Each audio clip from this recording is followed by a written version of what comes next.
الذي جعل لكم الأرض فراشا والسماء بناء وأنزل من السماء ماء فأخرج به من الثمرات رزقا لكم فلا تجعلوا لله أندادا وأنتم تعلمون. صدق الله العظيم. সকল প্রশংসা আল্লাহর, যিনি আমাদেরকে সুস্থতার সাথে বাঁচিয়ে রেখে মসজিদে আসার তৌফিক দিয়েছেন। সেই আল্লাহর জন্য কৃতজ্ঞ চিত্তে কালিমাত শুকর আদায় করে বলছি আলহামদুলিল্লাহ। সালাম পেশ করছি নবিয়ুনা ওয়া সাইয়্যিদুনা ওয়া কুতুবুনা মুহাম্মাদুর রাসূলুল্লাহ সাল্লাল্লাহু আলাইহি ওয়াসাল্লামের প্রতি, যাকে আল্লাহ তাআলা আমাদের হৃদয়ের জন্য প্রেরণ করেছেন। আল্লাহুম্মা সাল্লি ওয়া সাল্লিম ওয়া বারিক আলা নবিয়িনা মুহাম্মাদ সাল্লাল্লাহু আলাইহি ওয়াসাল্লাম। সম্মানিত মুসলিমবৃন্দ, কোরআনের ধারাবাহিক তাফসীর আজ আমরা ষষ্ঠতম পর্বে শেষ করতে পেরেছি আলহামদুলিল্লাহ। আজ আমরা সূরাতুল আল-বাকারার 21 এবং 22 এই দুইটি আয়াতে কারিমা থেকে আলোচনা করব ইনশাআল্লাহ। আল্লাহ তাআলা এর আগে তিন শ্রেণীর মানুষ সম্পর্কে আলোচনা করেছে। সূরা বাকারার 20 নম্বর আয়াত পর্যন্ত তিন শ্রেণী সম্পর্কে আল্লাহ আলোচনা করেছেন: মুমিন, কাফির এবং মুনাফিক। এরপরে 21 নম্বর আয়াত থেকে আল্লাহ তাআলা সার্বজনীনভাবে সকল মানুষকে এবার সম্বোধন করে বলছেন। আল্লাহ তাআলা বলছেন, ইয়া আইয়ুহান নাস উ'বুদু রাব্বাকুম আল্লাযী খালাকাকুম ওয়াল্লাযীনা মিন ক্বাবলিকুম লা'আল্লাকুম তাত্তাকুন। ইয়া আইয়ুহান নাস, হে মানবজাতি। আল্লাহ এখানে সম্বোধন করেছেন কাদেরকে? মানব জাতি, নাস। এখানে নাস করে সকল মানুষকে আল্লাহ তাআলা সম্বোধন করবেন। ওনাদেরকে অনেক জায়গায় আল্লাহ তাআলা মুমিনদেরকে সম্বোধন করে বলেছেন, ইয়া আইয়ুহাল্লাযীনা আমানু, হে ঈমানদাররা। প্রথম কোথাও আল্লাহ বলেছেন আইয়ুহাল কাফিরুন, হে কাফিররা। যেখানে আইয়ুহাল্লাযীনা আমানু বলেছেন সেখানে ঈমানদারদের ব্যাপারে আলোচনা করেছেন। যেখানে আইয়ুহাল কাফিরুন বলেছেন সেখানে কাফিরদের ব্যাপারে কথা বলেছেন। আর কোথাও কোথাও আল্লাহ তাআলা ইয়া আইয়ুহান নাস এবং ইয়া আইয়ুহাল ইনসান বলেছেন।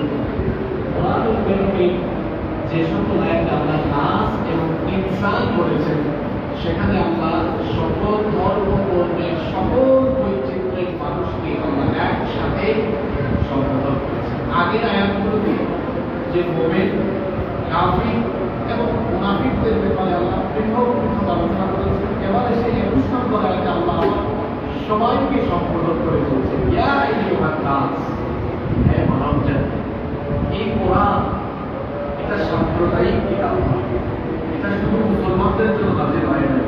আল্লাহ এই কোরআনের ব্যাপারে বলেছেন, হাদা আয়াতুল লিন-নাস, হুদাল লিন-নাস, এটা হচ্ছে সকল মানুষের জন্য হিদায়াতে সুস্পষ্ট বর্ণনা। সুবহানাল্লাহ। তবে কোরআন কি সাম্প্রদায়িক না সার্বজনীন? এটা সবার জন্য নাযিল হয়েছে। তো আল্লাহ যেহেতু মানুষের জন্য নাযিল করেছেন, মানুষ বুঝার মতো করে নাযিল করেছেন না না বুঝার মতো করে নাযিল করেছেন? যেটা আমাদের জন্য, পশু পাখির জন্য না, যেহেতু আল্লাহ আমাদের জন্য নাযিল করেছেন, তার মানে আমাদের বুঝার মতো করে আল্লাহ এটা দিয়েছেন। এজন্য আল্লাহ বলেছেন, ওয়ালাকাদ ইয়াসসারনাল কুরআনা লিয-যিকরি, আমি সহজ করে এই কোরআন তোমাদের জন্য নাযিল করেছি। আমার দেশে এখন নতুন করে ক্লাস থেকে যে বের হয়েছে, আমি বলি পুরান পাগলের ভাগ নাই, নতুন পাগলের আমদানি হয়েছে। তাকে নাকি আমাদের আসিফ নজরুল সাহেবের শিল্পকলা একাডেমির মহাপরিচালক বানিয়েছে। আসিফ নজরুল সাহেবকে আমি বলবো, আমরা আপনাকে মনে করি আপনি অত্যন্ত সচেতন একজন ব্যক্তি, দেশপ্রেমিক একজন ব্যক্তি। ছাত্র জনতা অভ্যুত্থানের পরে সংখ্যাগরিষ্ঠ মুসলমানদের এই দেশে এরকম কোন পাগল ছাগল লোককে দেশের গুরুত্বপূর্ণ পদে পদায়ন করা হবে, এটা এদেশের ছাত্র জনতা, এদেশের কোন মানুষ বরদাস্ত করবে না। আপনারা শুনেছেন সে বলেছে যে কি কোরআন 1400 বছরের পুরানো, এটা আমি বুঝি না, আপনারা কিভাবে বুঝেন আমি জানি না।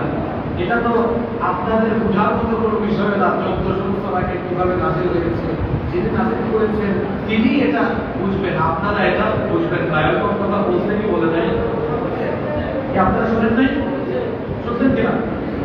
যুবক ভাইয়েরা যারা ফেসবুক চালান, তার পরিবর্তে সোশ্যাল মিডিয়াতে ভাইরাল হয়েছে, শুনছেন কিনা আপনারা? সে আরো বলেছে এই যুগে এসে পর্দা করার আর কি দরকার, এই যুগে পর্দা করার দরকার এই জন্য নয়, তোমার মতো কিছু উচ্চা বদমাস আছে যাদের কারণে আমাদের ছেলে, আমাদের মেয়েরা স্কুল কলেজে কিংবা বাহিরে নির্বিঘ্নে চলাফেরা করতে পারে না, এবং আমাদের মেয়েরা তাদের সম্মান ইসলাম রানীর মতো দিয়েছে বলেই তাদেরকে পর্দা করার কথা ইসলাম বলছে। যে লোকটি এ ধরনের কথা বলেছে, এই সরকারকে নিয়ে কেন জানি আমার ইদানিংকালে বহু প্রশ্ন বলে দিয়েছে। এ ধরনের লোকদেরকে পলায়ন করা হয়েছে। কিছুদিন আগে বিভিন্ন জায়গায় সেক্টরে এমন এমন লোকদেরকে পলায়ন করা হয়েছে যারা স্বৈরাচারের আমলে স্বৈরাচারদের দূষণ ছিল। আর এদেশের মুসলমান, এদেশের মানুষ এরা বড় আবেগী জাতি। এটা আমি সবসময় বলি, বাঙালি বিবেকে নাচে না, আবেগে নাচে। এরা ভাবে করে আবেগ দেখায়। স্বৈরাচারের আমলে কোন দূষণকে বাংলাদেশের মানুষ রাষ্ট্র পরিচালনার কোন সেক্টরে দেখতে চায় না। দেশের রাষ্ট্র পরিচালনার জন্য অনেক যোগ্য আমানতদার মানুষ আছে। যদি আপনারা না দেখেন তাহলে দেশের ছাত্র জনতাকে দেখার জন্য বলেন, দেখে দেখে বের করেন। দেশে বহু দেশপ্রেমিক মানুষ আছে যাদের কাছে দেশের স্বাধীনতা আর সার্বভৌমত্ব অনেক গুরুত্বপূর্ণ, স্বাধীনতা সার্বভৌমত্বের জন্য যারা নিজেদেরকে বিলিয়ে দিতে জানে, এমন মানুষ বাংলাদেশে আছে না? আসিফ নজরুল সাহেব সহ ইউনূস সাহেবের সরকারকে বলবো, এই লোকটাকে অচিরেই তার এই পদ থেকে বরখাস্ত করে সেখানে যোগ্য এবং সৎ কোনো ব্যক্তি, প্রকৃত জ্ঞানী কোনো ব্যক্তিকে সেখানে পদায়ন করা হবে। আমি বলছিলাম আল্লাহ কোরআনের কোন কোন জায়গায় নাস এবং ইনসান শব্দ দিয়েছেন। যেখানে আল্লাহ নাস এবং ইনসান দিয়েছেন, সেখানে আল্লাহ নির্দিষ্ট কোন সম্প্রদায়কে সম্বোধন করেছে, বরং সকল মানুষকে আল্লাহ কি করেছে? সম্বোধন করেছে। তাহলে এই আয়াতে আল্লাহ তাআলা মানুষকে সম্বোধন করেছেন। এই মানুষের ভিতরে সবাই আছে না নাই? সবাই। এই মানুষকে সম্বোধন করে আল্লাহ কি বলছেন? তোমরা ইবাদত করো তোমাদের রবের, ইবাদত করো। কি করো? মানুষকে সৃষ্টি করা হয়েছে কেন? কেন আমাদেরকে সৃষ্টি করা হলো? কেন আমাদেরকে পয়দা করা হলো? কোরআনুল কারীমের 51 নম্বর সূরা সূরাতুল যারিয়াত 56 নম্বর আয়াতে রব্বুল আলামিন বলছেন, ওয়া মা والإنس إلا ليعبدون জিন এবং মানব জাতিকে আমি আমার গোলামি ছাড়া অন্য কোনো কিছুর জন্য সৃষ্টি করি নাই। মানুষকে একমাত্র যার গোলামের জন্য সৃষ্টি করা হয়েছে তিনি কে? আল্লাহ। আর এই গোলামি, এই দাসত্ব, এই বন্দেগী কতদিন মানুষ করবে? কোরআনুল কারীমের 15 নম্বর সূরা সূরাতুল হিজরে এর 90 নম্বর আয়াতে আল্লাহ তাআলা বললেন, ওয়া'বুদ রাব্বাকা হাত্তা ইয়াতিয়াকাল ইয়াকিন, অর্থাৎ মৃত্যু আসার আগ পর্যন্ত ইবাদত করতে হবে তোমাদের রবের। আমাদের রব কে? আল্লাহ। এই আয়াতে আল্লাহ বলছেন, ইয়া আইয়ুহান নাসু উবুদু রাব্বাকুম, হে মানব জাতি তোমরা তোমাদের রবের ইবাদত করো। ইবাদত করতে হবে শুধুমাত্র একজনের, যার ইবাদত করতে হবে তিনি আমাদের রব।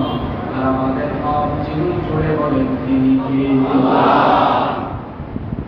রবের ইবাদত খেয়াল করুন, এখানে আল্লাহ না বলে বলতে পারতেন তোমরা আল্লাহর ইবাদত করো, অথবা আল্লাহর অনেকগুলো সিফাতি নাম আছে, খালিক, মালিক, রাজ্জাক, রহমান, রহিম, এ ধরনের 99টা নাম আছে না নাই? আছে।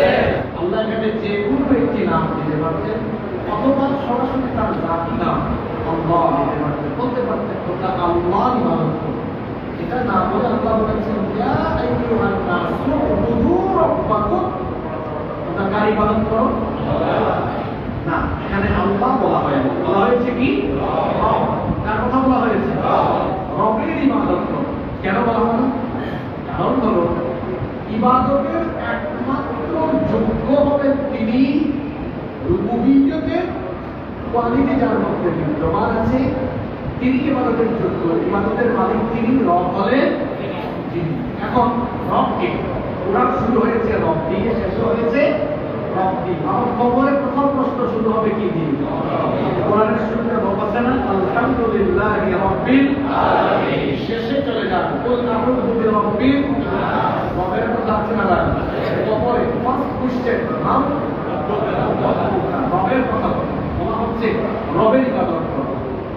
এই পৃথিবীতে বহু মানুষ আছে যারা একত্ববাদী রবকে বাদ দিয়ে গাছের পূজা করে, গ্রহ নক্ষত্র, সূর্য, চন্দ্র, প্রতিমা, দেবদেবীর পাথর ইত্যাদির পূজা করে। আল্লাহ বলছেন তোমার উপাসনা কোন গাছ, পাথর, সূর্য, নক্ষত্র, প্রতিমা, দেবদেবী পেতে পারে না, কারণ রবের কোন কোয়ালিটি তার মধ্যে।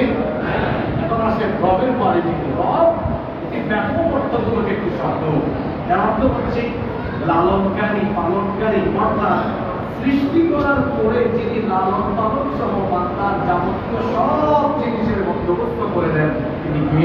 আল্লাহ। কোন গাছ, পাথর, দেবদেবী মানুষ বানাতে পারে না, মানুষ সৃষ্টি করতে পারে না। মানুষ দেবদেবীর প্রতিমা যদি বলেন বানায় না, তাহলে যারা দেবদেবীর সামনে মাথা ঝুঁকান, এখন বলেন তো দেবদেবী তাদের স্রষ্টা না দেবদেবীর স্রষ্টা? তারা মূর্তি বানালো, এরা মানে ওই মূর্তির সামনে মাথা মতো করলো। এখন মূর্তির স্রষ্টা সে নাকি তার স্রষ্টা মূর্তি? মূর্তির স্রষ্টা হলো সে নিজেই স্রষ্টা, নিজে একটা বানিয়েছে, তার সামনে কি করে? আল্লাহ বলছেন না, বাবা শোনো, তুমি ইবাদত করবে রবের। রবকে? রব হচ্ছেন তিনি তোমাকে বানিয়ে সৃষ্টি করে লালন পালন তোমার সব কিছুর ব্যবস্থাপনা করেছেন তিনি, রব হলেন তিনি। সুবহানাল্লাহ। এজন্য আমাদের জাতির পিতা, জাতির পিতা কে? জোর করে বানানো যায়? করে বানাতে গিয়ে মানুষ আমার সব ভাইকে চলে শেষ করে দিয়েছে। জোর করে জাতির পিতা হওয়া যায় না, বানানো যায় না। আমাদের জাতির পিতা আল্লাহর খলিল সাইয়্যিদনা ইব্রাহিম আলাইহিস সালামের কওমের লোকেরা এরা মূর্তির পূজা করত। ইব্রাহিম আলাইহিস সালাম এবার তার মূর্তি পূজারী কওমকে বললেন, কেন তোমরা একত্ববাদী রবকে বাদ দিয়ে মূর্তিগুলোর পূজা করো? তিনি তার কওমের লোকদেরকে কি বললেন শোনেন।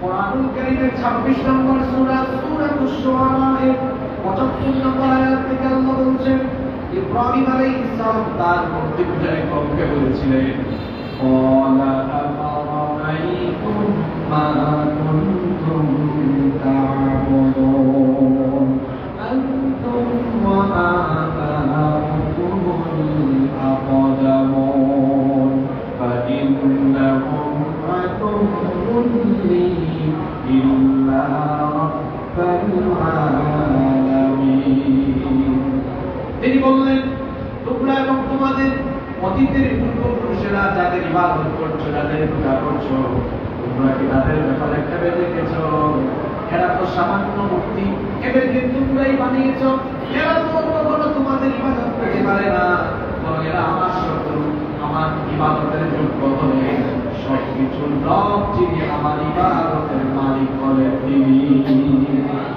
এবার তিনি তার মূর্তি পূজারী কওমের সামনে রবের পরিচয় তুলে দিলেন শোনেন রব কাকে বলেন ইব্রাহিম আলাইহিস সালাম আমাদের জাতির পিতা আর মূর্তি পূজারী কওমকে রবের পরিচয় দিলেন আল্লাযী খালাকানি ফাহুয়া ইয়াহদিন রব হলেন তিনি যিনি সৃষ্টি করেছেন সৃষ্টি করার পরে যিনি আবার পথ দেখিয়েছেন তিনি হলেন রব والذي هو يطعمني ويسقين রব হলেন তিনি যিনি আমাকে খাওয়ান আমাকে পান করান খাবার পানির ব্যবস্থা করেন কে রব হলেন তিনি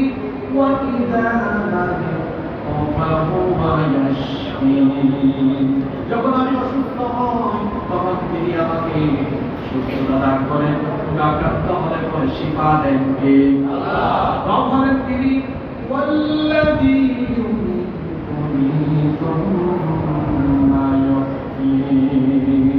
যিনি আমার মৃত্যু ঘটাবেন এবং মৃত্যুর পরে আবার আমাদেরকে জীবিত করবেন কে রব হলেন তিনি রবের পরিচয় দিয়ে দিলেন ওয়াল্লাযী আতমাউ আন ইয়াগফিরা লি খাতিআতি ইয়াউমাদ্দিন রব হলেন তিনি বিচার দিবসে আমি আশা রাখি আমাকে মাফ করে দিবেন যিনি সুবহানাল্লাহ রবের পরিচয় দাও মানুষ যে মানুষকে আল্লাহ বলছেন ইয়া আইয়ুহান নাস হে মানুষ উবুদু রাব্বাকুম তুমি মূর্তি নয় গাছ নয় পাথর নয় রবের ইবাদত করো রবকে রব হলেন তিনি তোমাকে সৃষ্টি করে তোমার লালন পালন হেফাজত আর সবকিছুর বন্দোবস্ত করেছেন যিনি রব হলেন তিনি এই আয়াতে আল্লাহ এর পরের অংশে রবের পরিচয় দিলেন যে রবের গোলামি তুমি করবে যে রবের ইবাদত তুমি করবে বান্দারে শোনো সেই রবের পরিচয় হলো যারা পারে আমার সঙ্গে বলেন আল্লাযী খালাকাকুম ওয়াল্লাযীনা মিন ক্বাবলিকুম লাআল্লাকুম তাত্তাকুন সেই রবের ইবাদত করো যিনি তোমাদেরকে এবং তোমাদের পূর্ববর্তীদেরকে সৃষ্টি করেছেন তাহলে কোন মূর্তি গাছ পাথর প্রতিমা দেবদেবী এরা কি মানুষ বানাতে মানুষ সৃষ্টি করতে পারে তাহলে রুবুবিয়্যাতের এক নম্বর কোয়ালিটি হলো রব হলেন তিনি মানুষকে বানিয়েছেন মানুষ সহ সবকিছু সৃষ্টি করেছেন তিনি সুবহানাল্লাহ আমাদেরকে সৃষ্টি করেছেন আল্লাহ বলছেন হে মানুষ যিনি তোমাকে সৃষ্টি করেছেন সেই রবের ইবাদত করো এক ইনসান তুমি তো একটা সময় কিছুই ছিলে না তোমার তো অস্তিত্ব ছিল না ইনসানদের নামে আল্লাহ একটা সূরা দিয়েছেন এই সূরার সিরিয়াল নাম্বার হলো 76 সূরার নাম হলো সূরাতুল ইনসান এই সূরার শুরুতে আল্লাহ ইনসান সম্পর্কে বলেছেন হাল আতা আলাল ইনসানি হিনুম মিনাদ দাহরি লাম ইয়াকুন শাইআন মাযকুরা তোমাদের জীবনে কি এমন একটি সময় ছিল না যখন তোমরা উল্লেখ করার মতো কিছুই ছিলে না তোমাদের নাম ঠিকানা ছিল না ঘরবাড়ি ছিল না অস্তিত্ব পর্যন্ত ছিল না আমি তোমাদেরকে কিভাবে বানালাম শোনো কিভাবে আমি তোমাদেরকে এবং তোমাদের পূর্ববর্তীদেরকে সৃষ্টি করেছি শোনো কোরআনুল কারীমের 49 নম্বর সূরা সূরাতুল হুজুরাত 13 নম্বর আয়াতে আল্লাহ তাআলা বলছেন ইয়া আইয়ুহা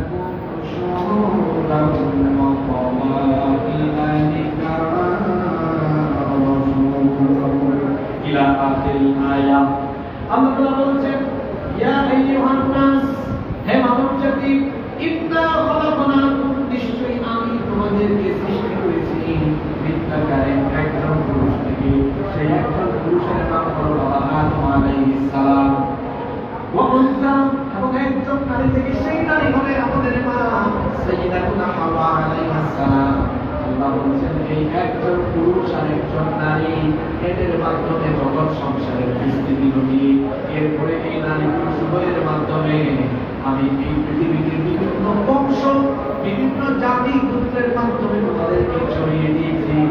আমি নারী পুরুষের মিলনের মাধ্যমে তোমাদেরকে পরবর্তীতে পয়দা করেছি।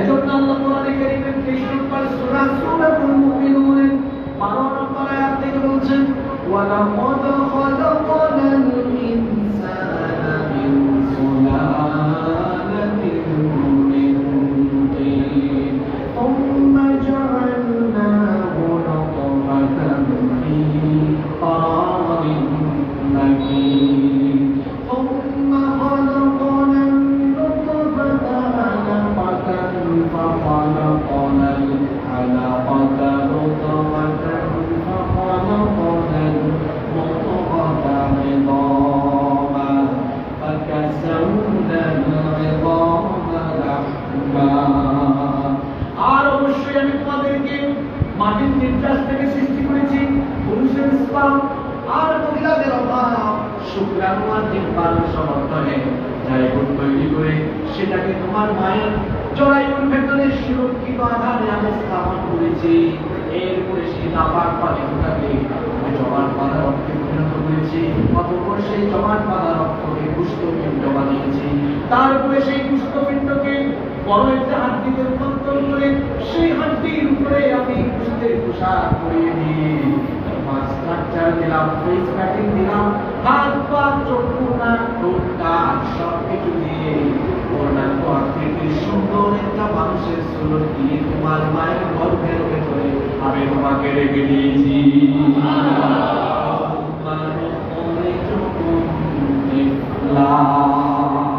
এরপরে নির্দিষ্ট সময়ের পরে ছোট্ট বাচ্চার সাইজে তোমার মায়ের পেটের ভেতর থেকে আমি আল্লাহ বের করে তোমাকে দুনিয়ার আলো বাতাস দেখিয়েছি। আল্লাহ বলছেন এইভাবে করে আমি তোমাদেরকে এবং তোমাদের বংশ আদি বংশ আদম হাওয়া তোমাদেরকে এবং তোমাদের পূর্ববর্তীকে আমি সৃষ্টি করেছি। সুতরাং যে রব তোমাদেরকে এবং তোমাদের পূর্ববর্তীদেরকে সৃষ্টি করেছেন সেই রবের ইবাদত করো।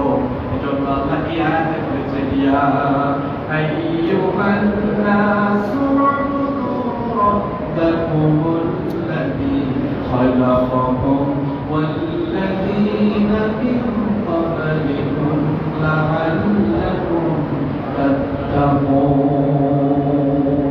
হে মানব জাতি, তোমরা গাছপালা, সূর্য, গ্রহ, নক্ষত্র, পাথর প্রতিমা নয়, তোমাদের রবের ইবাদত করো। কোন রব? আল্লাযী খালাকাকুম, যিনি তোমাদেরকে, ওয়াল্লাযীনা মিন ক্বাবলিকুম, এবং তোমাদের পূর্ববর্তীদেরকেও সৃষ্টি করেছেন। সুবহানাল্লাহ।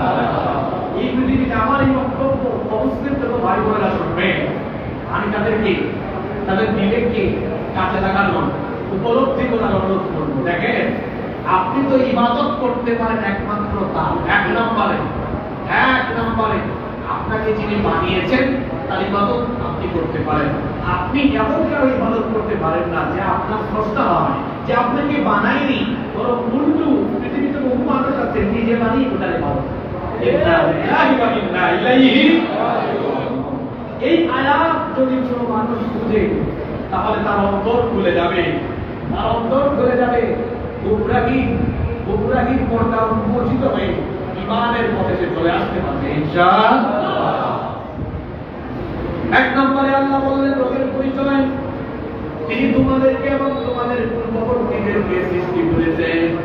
এর পরবর্তী আয়াতে অর্থাৎ 22 নম্বর আয়াতে আল্লাহ রবের পরিচয় কন্টিনিউ করলেন, রবের পরিচয় আরো সুন্দর ভাবে তুলে ধরলেন। আল্লাহ তাআলা বললেন তোমাদের রব হলেন তিনি, যার ইবাদতের কথা বলা হচ্ছে সেই রব হলেন তিনি, الذي جعل لكم الأرض فراشا والسماء بناء,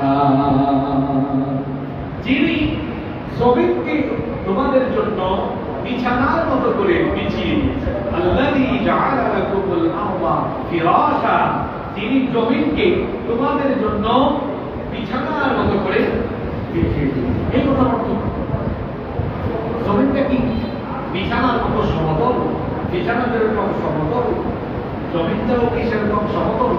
এই আয়াতে বিছানার মতো করে জমিনকে বিছিয়ে দেওয়ার অর্থ তাহলে কি?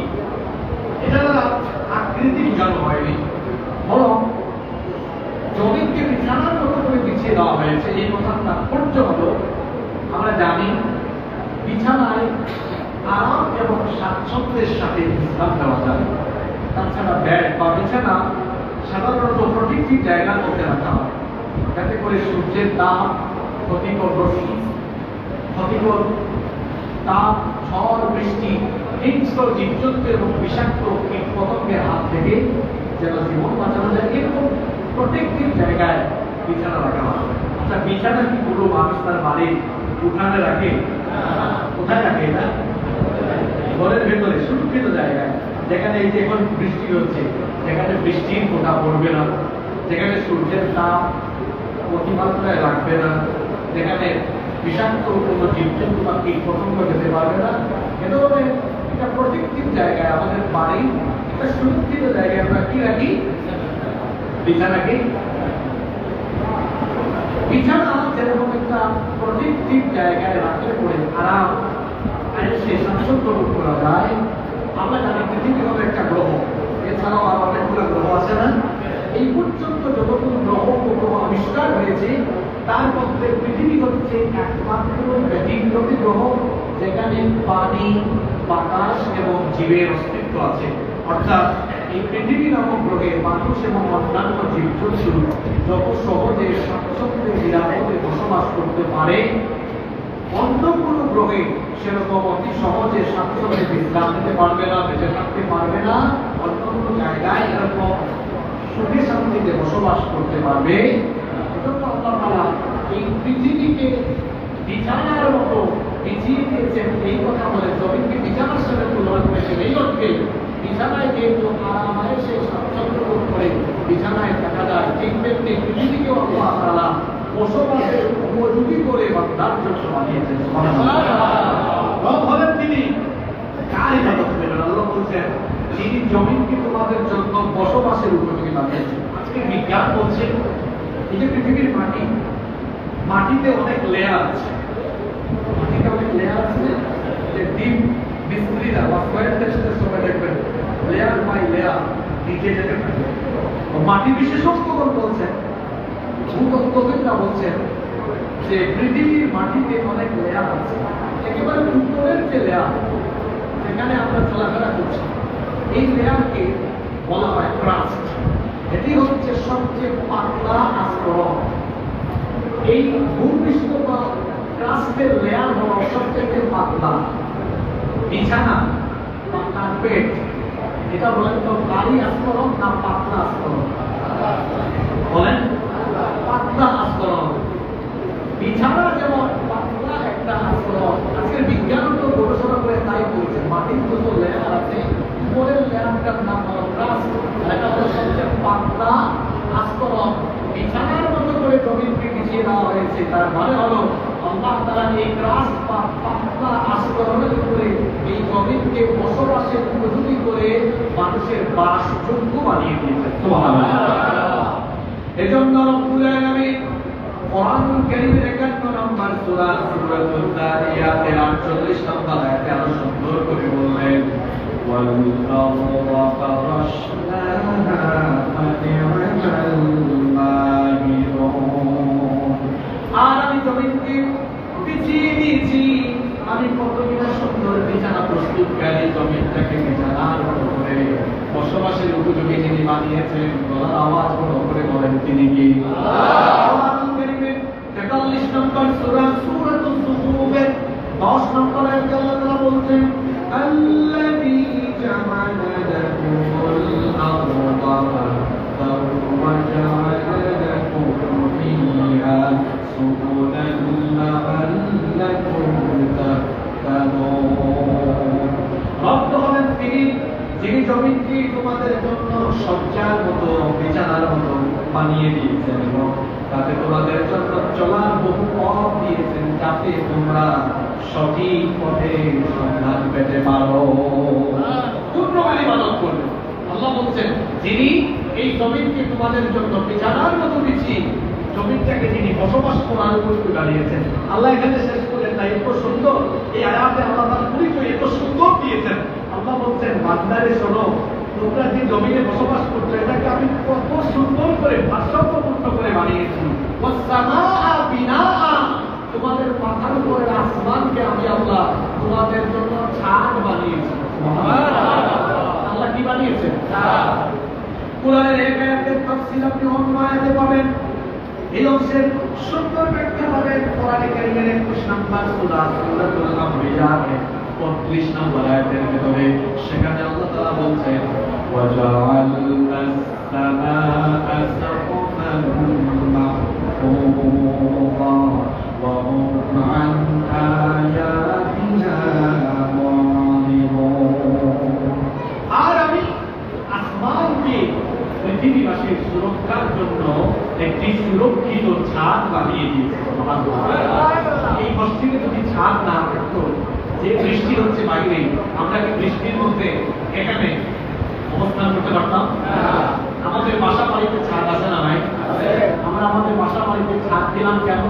বৃষ্টি থেকে, রোদ থেকে, ঝড় বাতাস এগুলো থেকে আমরা যেন ঘরের ভেতরে নিরাপদে বসবাস করতে পারি।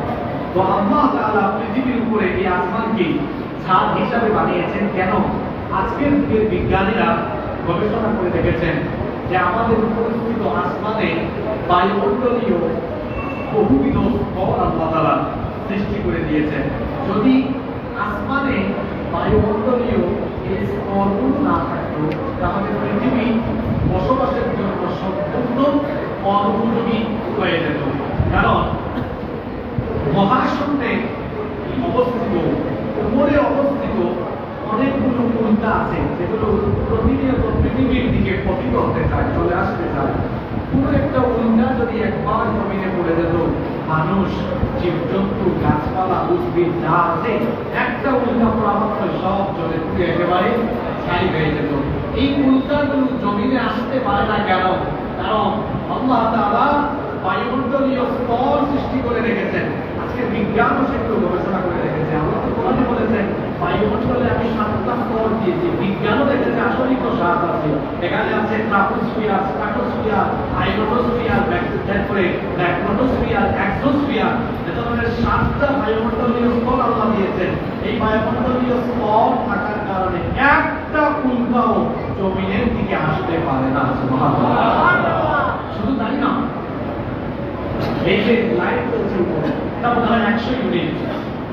এই 100 ইউনিট লাইট দিয়ে আমাদের 150 স্কয়ার মিটার একটা রোড আলোকিত হয়। পৃথিবীর আয়তন বিজ্ঞানীদের বাপ দাদারাও জানে না। জানে না কি? ওটা পৃথিবীকে আলোকিত করে কয়টা লাইট? একটা। সেটা হলো সানলাইট, সূর্যের আলো। চিন্তা করে দেখুন, হ্যাঁ, আপনার 100 ইউনিটের লাইট দিয়ে কি এই মানব কোয়ার্টার এরিয়াকে আলোকিত করা যাবে? সর্বোচ্চ 500 স্কয়ার ফিট হতে পারে। কিন্তু গোটা পৃথিবীর অজানা আয়তনকে একটা সূর্য আলোকিত করে, তার নাম সূর্য।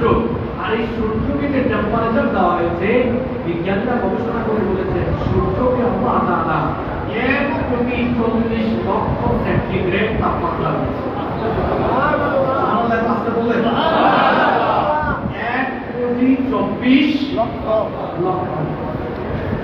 1,24,00,000 সেন্টিগ্রেড তাপমাত্রা।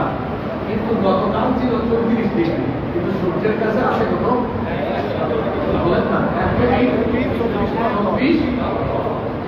মাত্র 34 ডিগ্রিতে আমাদের অবস্থা ভালো না খারাপ?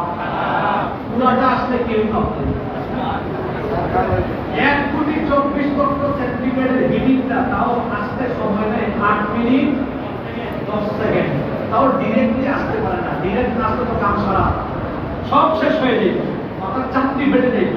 এটার জন্য ডিরেক্টলি আসতে না পারে আল্লাহ কি করেছেন? এই যে আল্লাহ বলছেন, আমি তো তোমাদের উপরে আসমানকে সুরক্ষিত ছাদ বানিয়েছি, এটা ডিরেক্ট আসতে পারে না। ওখানে আল্লাহ বায়ুমণ্ডলীয় স্তর সৃষ্টি করে, আমি যদি আরো সহজ ভাষায় বুঝাতে চাই, ফিল্টার আল্লাহ স্থাপন করেছেন।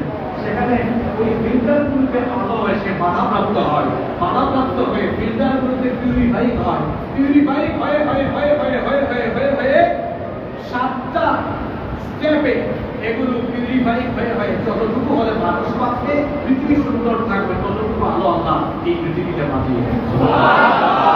এই কথা আল্লাহ বলছেন, তুমি কোন মূর্তির সামনে মাথা নত করো, কোন গাছের পাথরে পূজা করো, তুমি সেই রবের ইবাদত করো যিনি তোমাকে সৃষ্টি করেছেন, সৃষ্টি করার পরে এই জমিনকে তোমার জন্য বসবাসের উপযোগী বানিয়েছেন, মাথার উপরে প্রোটেকশন হিসাবে আসমানকে সুরক্ষিত ছাদ বানিয়েছেন। সুবহানাল্লাহ, আল্লাহ রবের পরিচয় দিয়েছেন। এরপরে বলছেন, বান্দা পৃথিবীতে আসার পরে জনমের মধ্যে তুমি খাও, সকাল থেকে রাত ঘুমানোর আগ পর্যন্ত খাও আর খাও, তুমি তো তারাই খাইতে পারবে, এই ক্ষমতা তার আছে নাকি?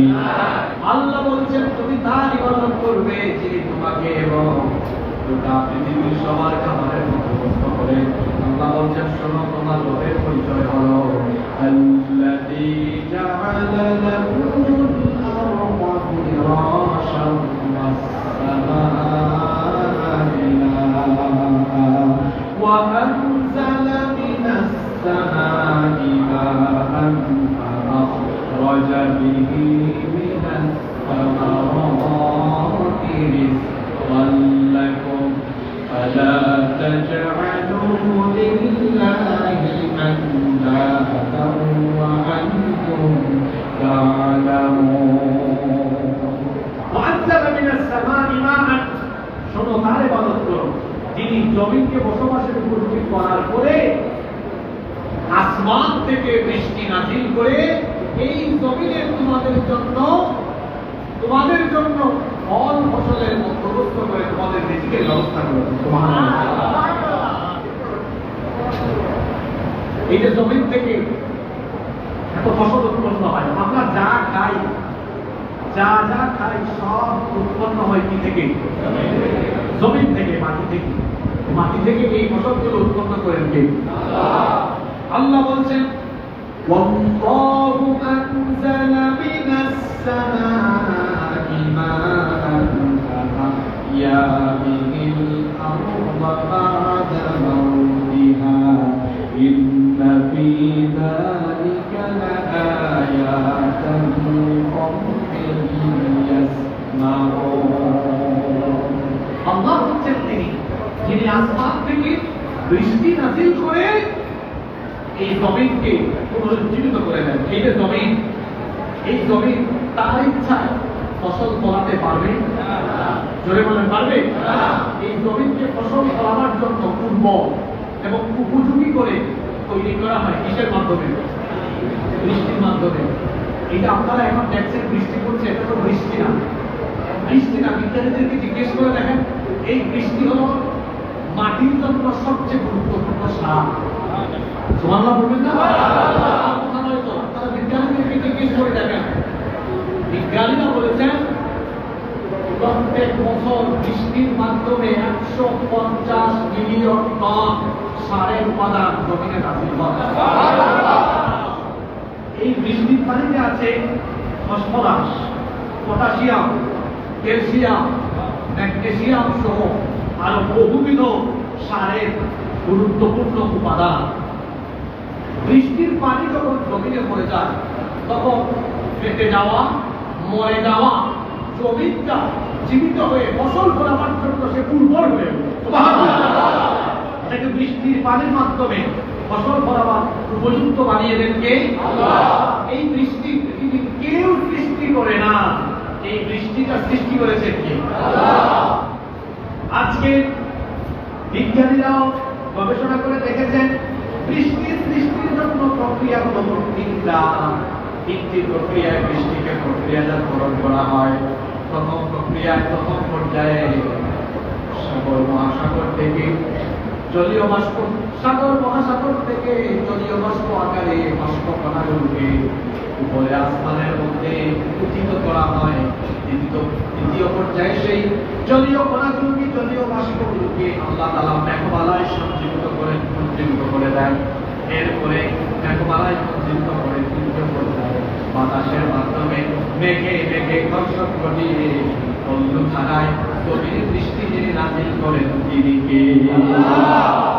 বিজ্ঞান থেকে গবেষণা করে 20 শতাব্দীতে পেয়েছে 1000 বছর আগে কোরআন কারীমের 30 নম্বর সূরা সূরা রুমের 48 নম্বর আয়াতে আল্লাহ বৃষ্টি এই তিনটা প্রক্রিয়া কত সুন্দর করে বর্ণনা করলেন শুনেন। আল্লাহ তাআলা বলছেন আল্লাহুল্লাযী ইউরসিলুর রিয়াহা ফাতুথিরু সাহাবান ফায়াবসুতুহু ফিস সামাই কাইফা ইয়াশা ويجعله كسفا فترى الودق يخرج من خلاله فإذا أصاب من يشاء من عباده إذا هم يستبشرون আল্লাহ তাআলা বলছেন আল্লাহ হচ্ছেন তিনি যিনি বাতাস পাঠান, বাতাস মেঘমালাগুলোকে হাওয়া করে উপর তিনি মেঘমালাকে যেভাবে ইচ্ছা করে আকাশে ছড়িয়ে দেয়, খণ্ড বিখণ্ড করে দেয়। এরপরে তুমি দেখতে পাও এই মেঘ থেকে পানি ধারা নির্গত হয়। আল্লাহ তাআলা চাঁদ যে সকল এলাকার বান্দাদের জন্য ইচ্ছা করে অবিরাম ধারায় তিনি তাদের জন্য বৃষ্টি বর্ষণ করে। বলেন বৃষ্টি প্রক্রিয়াজাত করার জন্য প্রথমে যে সাগর মহাসাগর থেকে পানি উঠানো হয়েছিল, আপনারা তো সাগর এলাকার মানুষ, সাগরের পানি লুনা না মিঠা? বলেন লুনা। আল্লাহ বলছেন বান্দারে লুনা পানিকে আমি বাতাসের মাধ্যমে বাষ্প করে উঠালাম, উঠানোর পরে আমি আবার প্রক্রিয়াজাত করে আসমান থেকে বৃষ্টি দিলাম। আল্লাহ আবার আপনাকে প্রশ্ন করছেন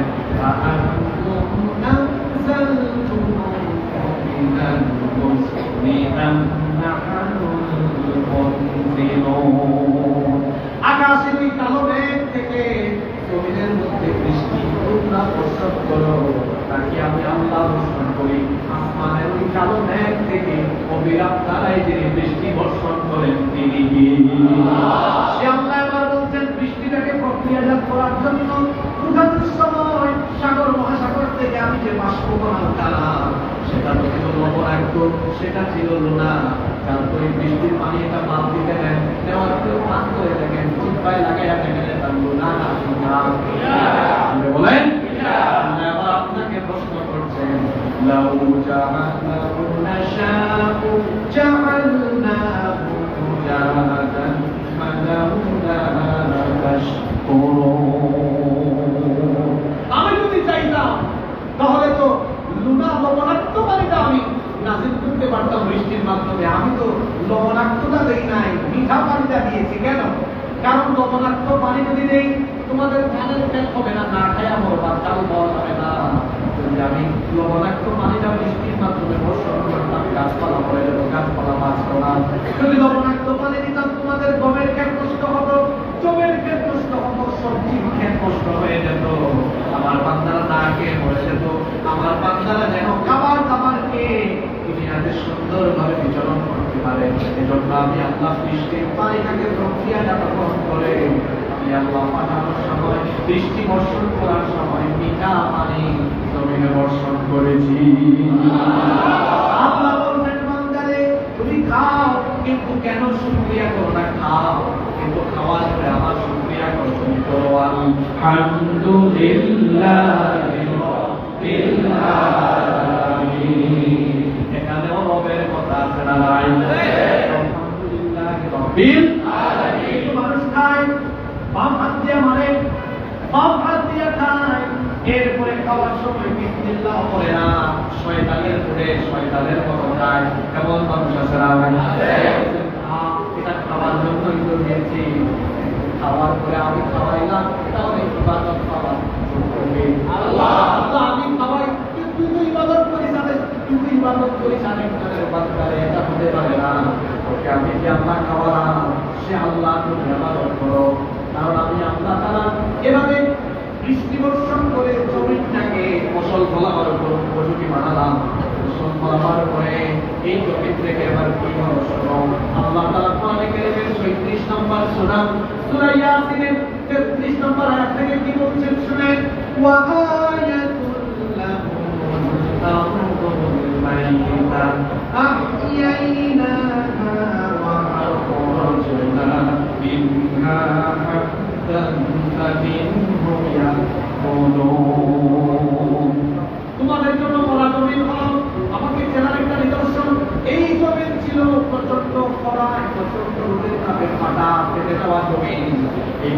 উর্বর পেটে যাওয়া জমিনটাকে বৃষ্টি নাজিল করে তিনি জীবিত এবং ফসল ফলাবার উপযোগী করে দিলেন। তিনি কে? আল্লাহ বলছেন এটাকে আমি উর্বর করে দিলাম, তারপরে কি হবে শোনো, বৃষ্টি নাজিল করে ফসল ফলাবার জন্য উপযোগী বানালাম। وجعلنا فيها جنات من نخيل وأعناب وفجرنا فيها من العيون ليأكلوا من ثمره وما عملته أيديهم أفلا يشكرون। আল্লাহ বলছেন জমিন যখন বৃষ্টির মাধ্যমে উর্বর হয়ে গেল, সেখানের মধ্যে এবার আঙ্গুরের বাগান হলো, খেজুরের বাগান হলো, বহু ধরনের ফল ফলাদি উৎপন্ন হলো। বান্দা যখন বলো বৃষ্টির পানির মাধ্যমে জমিন থেকে যে ফসলগুলো উৎপন্ন হলো, এগুলো কি তোমরা তোমাদের হাতে তৈরি করেছো নাকি আমি আল্লাহ তৈরি করেছি? এগুলো যিনি বানিয়েছেন তিনি কি? একই বৃষ্টির পানি দিয়ে ফসল হচ্ছে। আপনারা কি ধানের ক্ষেত্রে কোনোদিন গম হতে দেখেছেন? আম গাছে জাম হতে দেখেছেন? কাঁঠাল গাছে তাল হতে দেখেছেন? গাছগুলো কাছাকাছি, একই সূর্যের আলো, একই মাটির ফসফরাস, একই বৃষ্টির পানি বা সেচ দিয়ে চাষাবাদ হচ্ছে। এক গাছে আরেক গাছের ফল আসে না। এক সবজিতে এক সবজি চাষে সবজির গাছে আরেক সবজি কোনোদিন ধরে ধরে? এত সুন্দর ব্যবস্থাপনা, এত সুন্দর পরিচালন ব্যবস্থা কার?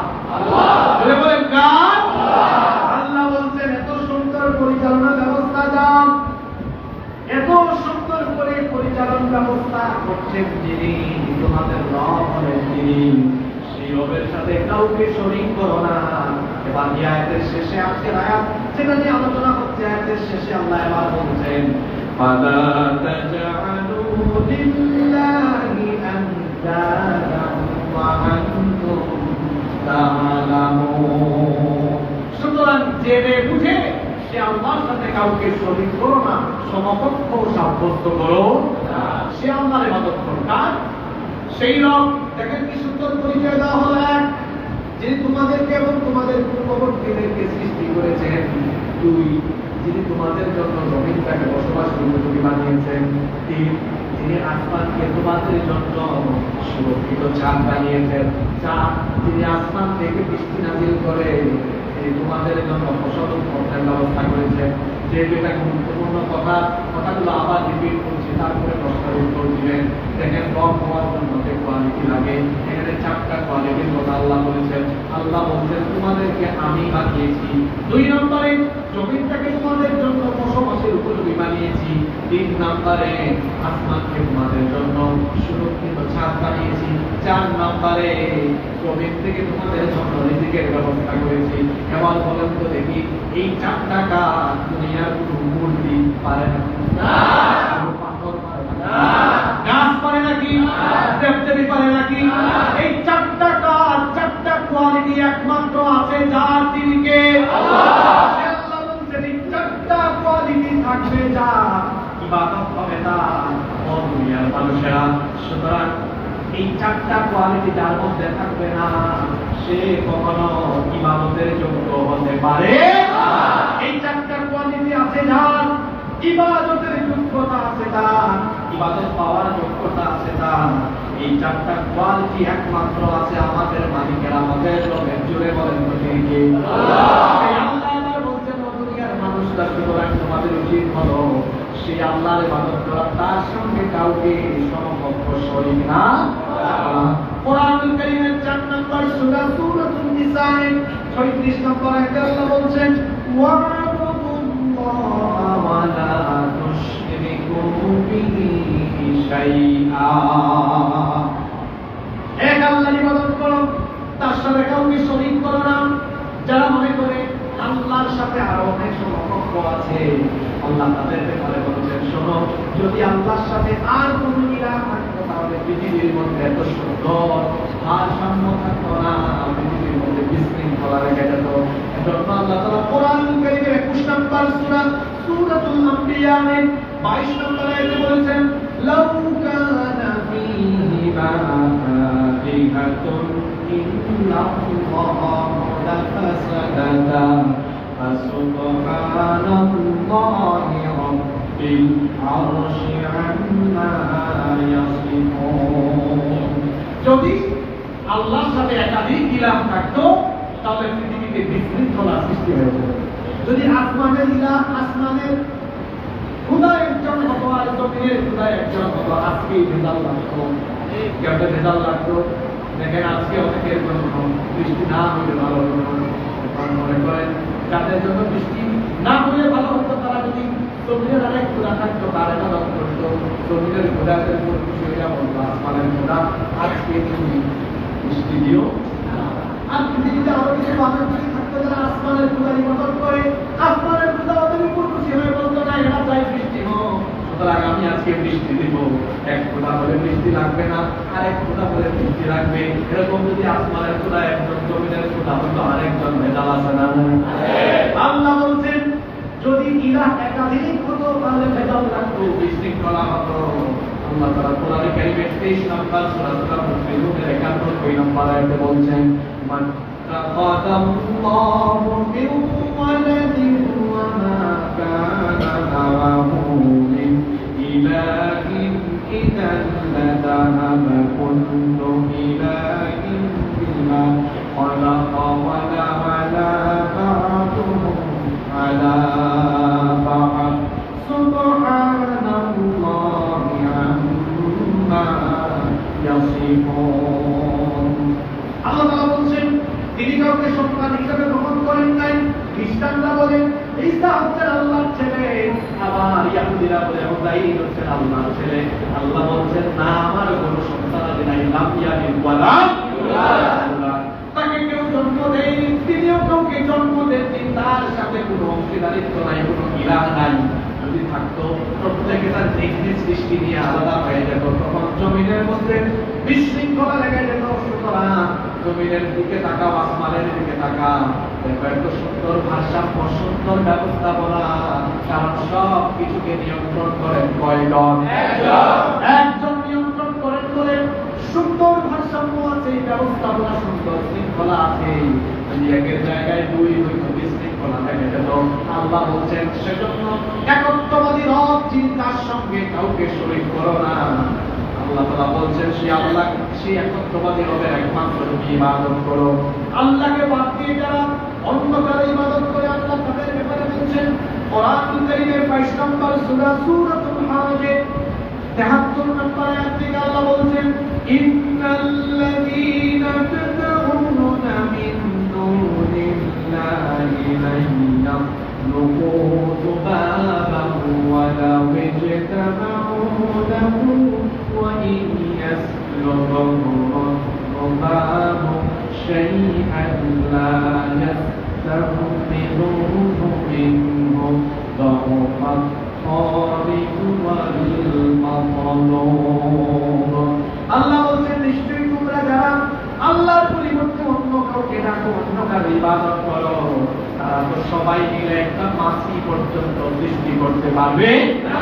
এমনকি আল্লাহ বলছেন মাছি সৃষ্টি করা তো দূরের কথা, যদি এদের সামনে থেকে কেউ যদি কিছু ছিনিয়ে নিয়ে যায়, একটা মাছিকেও তারা সরায় দিতে পারবে না, সেগুলো তারা উদ্ধার করতে পারবে না।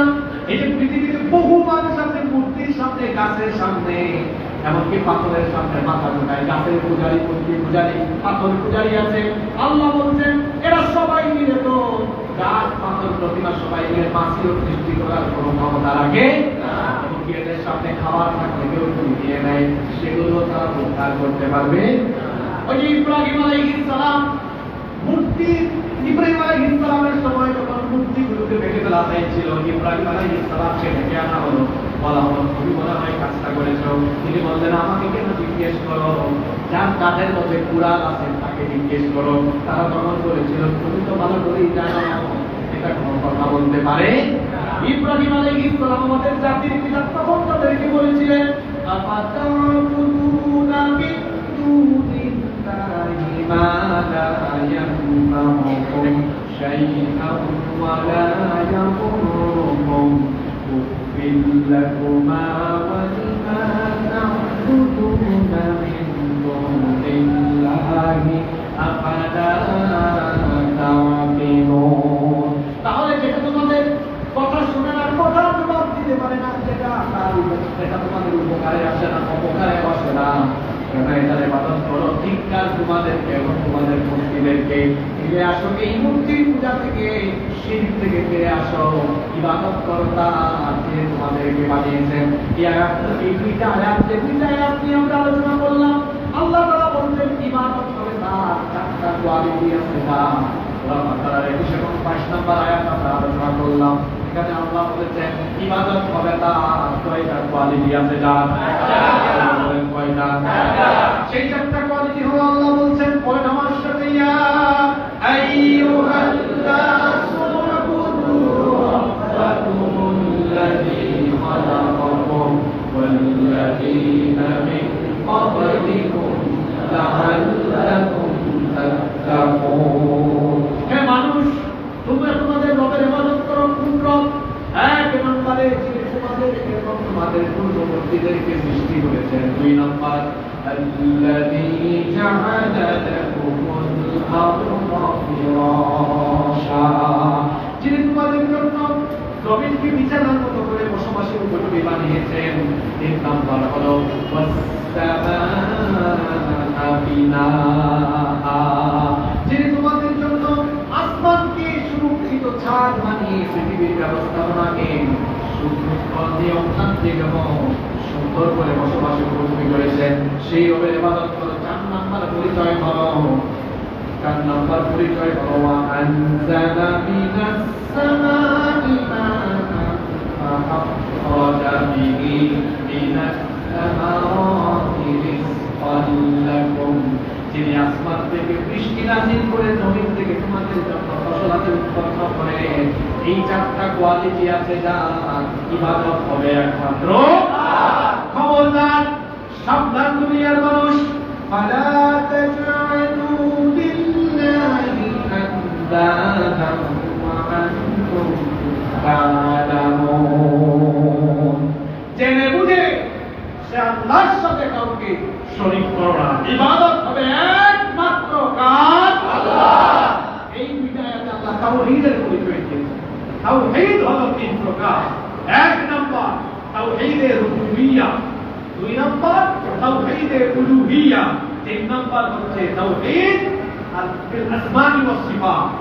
এই তিন প্রকারের মধ্যে দুই প্রকারের আলোচনা এখানে আছে। রুবুবিয়্যাহ এবং উলুহিয়্যাতের কথা এখানে আছে। মানে রবের পরিচয় আছে, আবার যিনি ইবাদত পাবেন, ইবাদতের যোগ্য ইলাহের মাবুদের পরিচয় এখানে আছে না নাই? এই দুইটা আয়াতে বলা হলো তাওহীদের কথা। এর পরবর্তী তিনটা আয়াতে এসেছে রিসালাতের কথা। কারণ ইমানের মূল অংশ, এই যে আমরা শাহাদাত পড়ে শাহাদাতাইন পড়েছেন, আশহাদু আল্লা ইলাহা ইল্লাল্লাহ ওয়া আন্না মুহাম্মাদুর রাসূলুল্লাহ। যে আমরা কালিমা পড়ি লা ইলাহা ইল্লাল্লাহ মুহাম্মাদুর রাসূলুল্লাহ, কালিমার দুটো অংশ, একটা তাওহীদ আর একটা রিসালাত। শুধু লা ইলাহা ইল্লাল্লাহ তাওহীদের ঘোষণা দিলে ঈমান পরিপূর্ণ হয় না। রিসালাত মুহাম্মাদুর রাসূলুল্লাহ, পরে সাল্লাল্লাহু আলাইহি ওয়াসাল্লাম, রিসালাতের ব্যাপারে ঈমান থাকতে হবে। আল্লাহ দুনিয়ার মানুষকে বলছেন যে আজকের ওয়াজ শুনা একদম আল্লাহ একজন আছেন এটা স্বীকার করলাম, কিন্তু নবী মানলা না, ঈমানদার হতে পারবা না। পরবর্তী তিন আয়াতে আল্লাহ আলোচনা করেছেন তার নবী রিসালাতের ব্যাপারে। আমরা আগামী জুমায় পরবর্তী তিনটি আয়াত নিয়ে কথা বলবো ইনশাআল্লাহ।